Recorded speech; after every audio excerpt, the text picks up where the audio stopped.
Mom, I'm hungry. What? Haven't you eaten anything? What about Grandma? She went out to eat. What? I was on the verge of rage.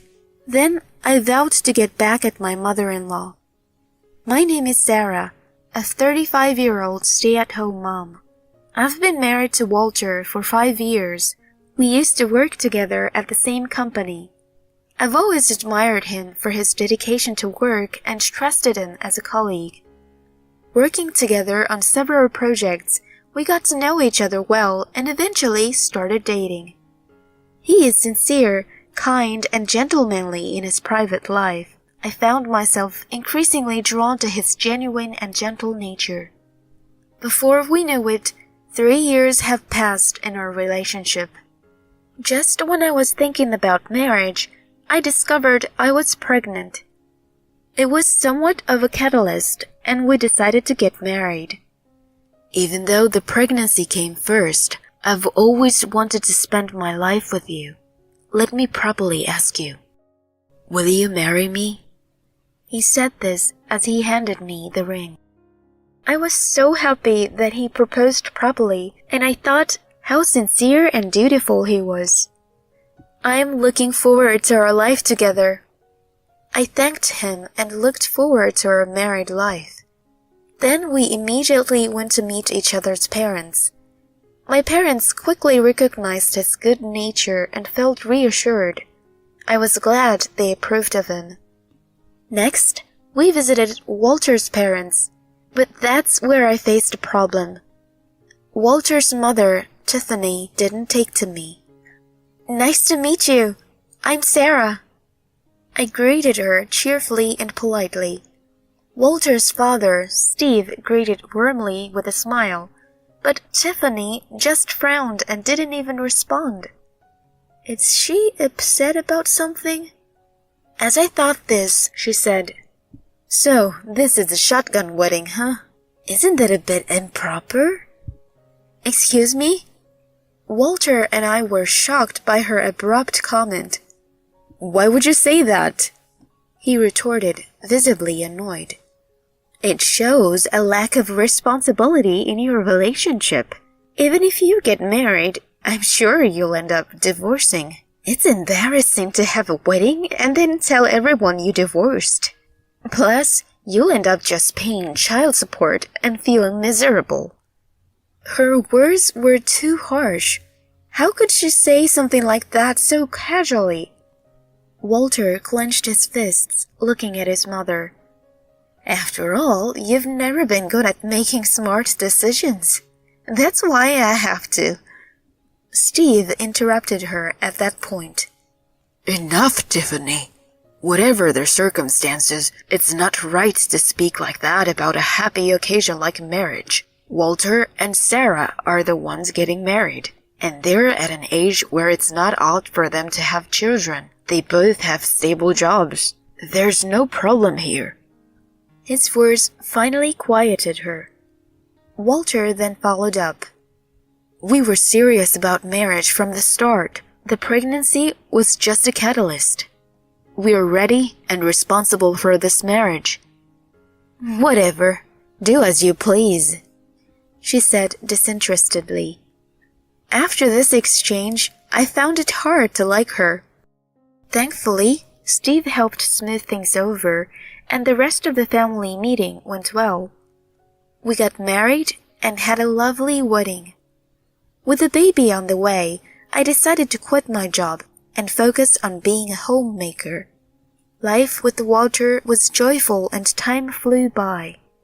He remained incredibly kind to me after our marriage. I got us some cake. Oh, is today some special occasion? No, I just saw a cake you might like and wanted to say thanks to all the housework you do. I loved that he always expressed his gratitude.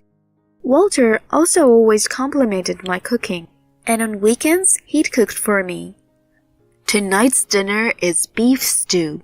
Let's enjoy a non-alcoholic sparkling wine to set the mood. Oh, that sounds great. This looks delicious. He was always considerate, especially since I was pregnant. I gave birth to a healthy baby girl, whom we named Lisa. Walter and I were typical doting parents, constantly admiring how cute she was. Our love for her knew no bounds. I'm going to work even harder. I want to make our family of three's life better and better. Thank you, honey. Keep up the great work as the head of our family. Our daughter grew quickly, and before we knew it, she started speaking. Mommy, Daddy. Wow, that's amazing. She's a genius. My husband and I were very happy watching her grow. We took lots of photos of her during her first Christmas, really getting into the spirit. My parents adored her, playing with her every time they visited. Grandma, Grandpa, this is for you. Oh, a dandelion. Giving flowers, how sweet! She's quite the romantic. Lisa was growing up to be a very kind child, just like her father. She would approach other children in the park and play with them. Seeing her make friends and play energetically was reassuring. Time passed, and she turned 5. But then a very sad event occurred. My father-in-law, Steve, passed away. He fell ill suddenly and didn't make it. Walter, Tiffany, and I were all deeply saddened. Tiffany was so upset that it was worrisome. The funeral arrangements were efficiently handled by Walter's sister, Heather. She's incredibly smart and capable, and I have a lot of trust in her. Walter had always told me how amazing she was, and she certainly lived up to that. After Steve's death, we had to start looking after Tiffany. Walter would regularly visit her to check in. Our house wasn't far from hers, so he made sure she was okay and didn't fall or anything while alone. I'm home. Welcome back. Dinner's ready. Ah, thanks. You look tired. Is work tough? Oh no, it's not work. It's dealing with Mom afterwards. Oh, right. She keeps complaining about the neighbors bragging about their hobbies, thinking it's a dig at her for losing her husband, and stuff like that. She's got a lot of these paranoid complaints. That sounds tough. After work, he would visit his mom, and he looked really exhausted. He was not only listening to her complaints, but also running errands for her, buying things that were only available at department stores. It was a lot of effort, and she would even complain about him being late. Maybe you shouldn't push yourself so hard. If I don't, she'll keep sending messages and calling. That's troublesome. Walter had a senior position at work, so he was often busy with work-related calls. If Tiffany kept calling or messaging, it could bury important work communications. I couldn't help much since I was taking care of Lisa, but seeing Walter so tired, I felt we had to do something. Amidst of all this, something happened. Tiffany injured her foot at home. She twisted it on the stairs and had to call an ambulance herself. When Walter rushed to the hospital, she was furious. You were so late. I had to call an ambulance myself. What if I had passed out or remained fallen? I might need care for my injured foot. The doctor said she wasn't hurt at all, no need for rehab, let alone care. Still, she made such a fuss and even demanded to move in with us. She wants to live together with us? Of course, I said no, but she keeps messaging me about it, really driving me nuts. He was clearly stressed. As his wife, I thought about how to reduce his burden. Don't go to her place after work anymore. Let's go together on weekends. As for living together, let's firmly say no. Are you sure? You don't like her much. That's true for you too. Let's also invite Heather and her child. Tiffany might enjoy that. Yeah, that's a good idea. He seemed relieved. After explaining the situation to Heather, she agreed to regularly join us on weekends. So, Walter and I, Heather, and her son started visiting Tiffany together. She seemed happy with the lively atmosphere, being alone otherwise. It's always so much fun when everyone comes over. I wish we could all live together. I was glad she was in a good mood, but something still bothered me. It was her remarks to my husband. You've always been poor at academics. Heather went to a prestigious university and landed a job at a major company, but you... She often belittled him like this. She adored Heather for her success and doted on her son. Oh, you're so clever, just like your mother. Listen to your mother. That way, you won't go wrong. I honestly thought her discriminatory attitude was not okay. My husband's fatigue was likely due to her overtly negative behavior and being constantly compared to his sister every time they met. I felt sorry and grateful for him enduring this while working hard and not burdening our family. My husband is truly a kind and sincere person. Months after we started visiting Tiffany regularly, she made this suggestion. As a thank you for always coming over, why don't the adults go out for dinner tonight? I'll take care of the kids. What? We were all surprised by her suggestion, but it was a welcome one. I have wanted to have a leisurely meal with Heather, and it had been a while since my husband and I dined out. So we took her up on the offer. We enjoyed our meal, chatting and having a good time. Around 9 p.m., we decided to head back. But when we arrived at Tiffany's house, something was off. She and Heather's son were nowhere to be seen. Only our daughter, Lisa, was in the living room watching TV while sitting on the sofa. Where's Grandma? Why are you alone? Mom, I'm hungry. What? Haven't you eaten anything? What about Grandma? She went out to eat. What? I was on the verge of exploding with anger. Both my husband and Heather were speechless. What is she doing? Then Tiffany returned nonchalantly with Heather's son. Oh, you're back already. Mom, what are you thinking? Leaving Lisa and going out? Well, I wanted to dine with my grandson. Oh, wait a minute, Mom. You took my son and left Lisa behind? Don't be so upset. Lisa is 5. She can stay alone. It's not okay to leave her alone at night. And why didn't you take her to dinner? It's a waste of money to feed her. I only wanted to spend money on the capable ones. I was furious, as was my husband, and even Heather was taken aback. She had always been aware of her mother's favoritism towards her and felt it was wrong. That's why she was always concerned about Walter, and they had a good sibling relationship. This incident left all of us furious with Tiffany, and we vowed to get back at her. After the ordeal, my husband and I prepared for the next move. Once everything was ready, we made a proposal to Tiffany. Mom, how about we live together, like you've always wanted?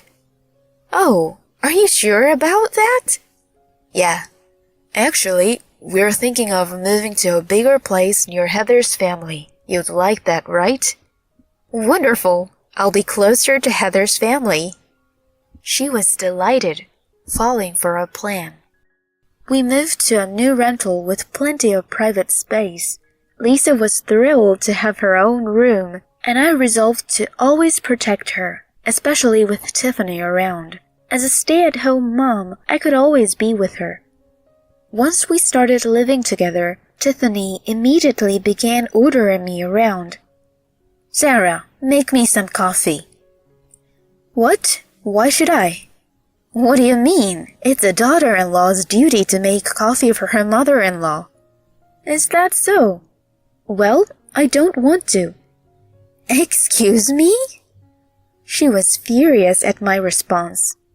You think you can talk to me like that? Yes. Infuriating. Fine, I'll make it myself. What are you doing? Don't use the coffee beans without asking. Why not? If you want to use our food or beverages, please contribute to the grocery expenses. What? You're going to charge me? Of course, don't expect to live here for free.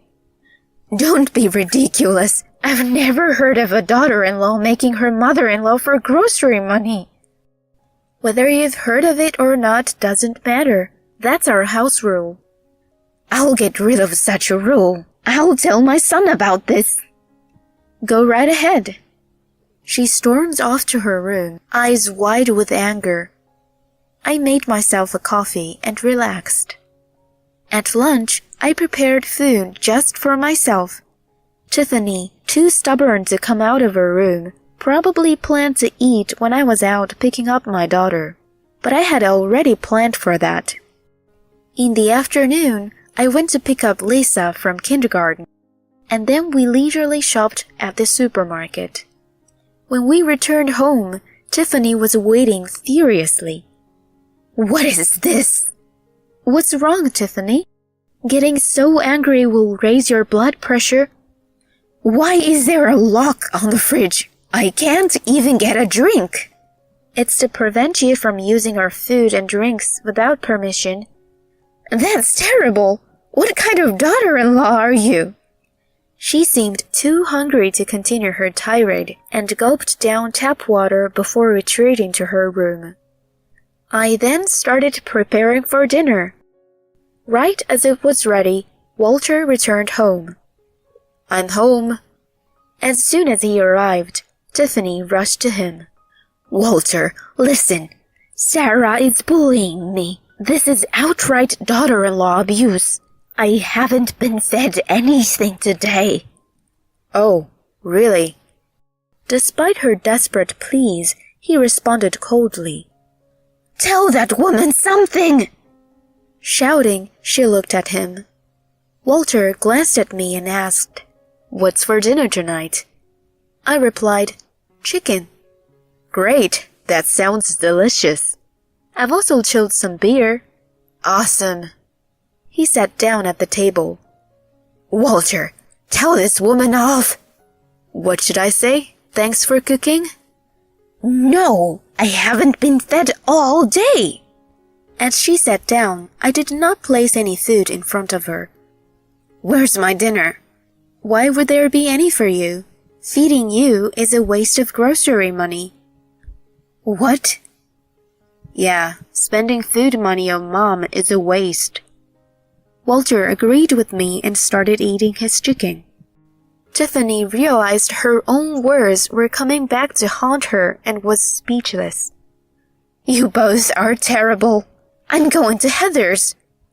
She stormed out. I immediately contacted Heather and informed her Tiffany was heading her way.